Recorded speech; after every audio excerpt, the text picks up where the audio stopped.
The Liberals and never-ending deficits. I'm Brian Lilley with the Rebel.media. Well, that didn't last long, did it? The promise that the Liberals would only run small deficits, then balance the books in time for the next election.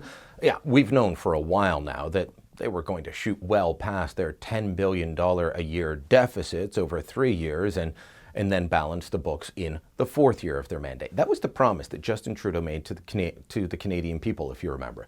3 small deficits, then we'll stimulate the economy with that, then we'll balance the books in our fourth year. They blew past the idea that it would only be $10 billion a while ago. It was going to be $25 billion. Now it's looking even bigger. And Bill Morneau, the finance minister, is basically admitting that he has no plans to balance the books in this 4-year mandate before the 2019 federal election. Morneau made some odd comments that had a lot of reporters asking him that very question in the foyer after question period on Tuesday. Morneau was asked by Reuters, didn't really give an answer, but didn't refute the idea. So I asked him again. Sorry? So yes, the promise is dead?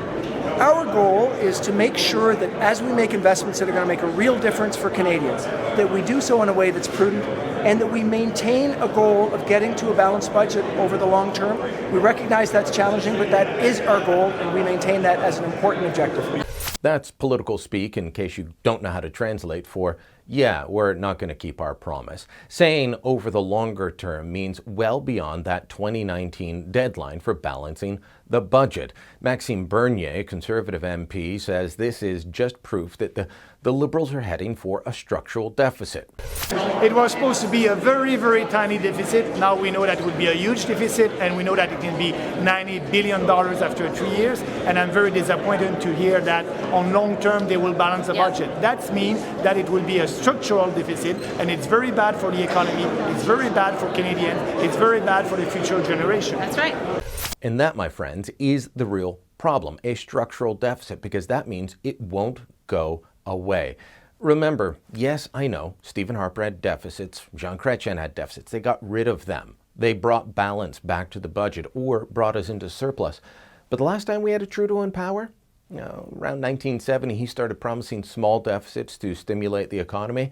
Those deficits became so big, they became structural, to the point where they didn't go away until the mid to late 90s.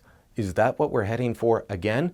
Conservative MP Lisa Raitt says she thinks so because we have no idea how big the deficit will be. Trudeau has made too many promises to too many people and too many special interest groups. I actually think it's being driven by how much money they need to spend in order to appease all the promises that they made in their campaign. So I don't think it's a number that's being geared towards because of what we can afford as Canadians. I think it's about what they want to spend in order to fulfill their promises that they made to their special interest groups. Now, the Liberals don't plan on bringing out a budget until late March, maybe April. Remember, they screamed about that last year being too late, that the Conservatives were trying to hide things. Now they're trying to hide things. Now they're trying to make sure that, they find every way they can to make the books look good. This is a government that inherited a surplus. Don't take my word for it. Talk to the parliamentary budget officer, the guy that they used to say was the gospel truth. They inherited a surplus. Without doing anything, they would have had a small deficit in this coming fiscal year. Instead, we're going to have a massive deficit, and it's only going to get bigger. It's not going to get bigger to help you. It's not going to get bigger to stimulate the economy. That really won't happen. It's going to get bigger so that Justin Trudeau and the Liberals can pay off every special interest group, every organization that helped them get elected. Those people are going to be feeding at the trough for a long time, and the rest of us are going to be paying for it.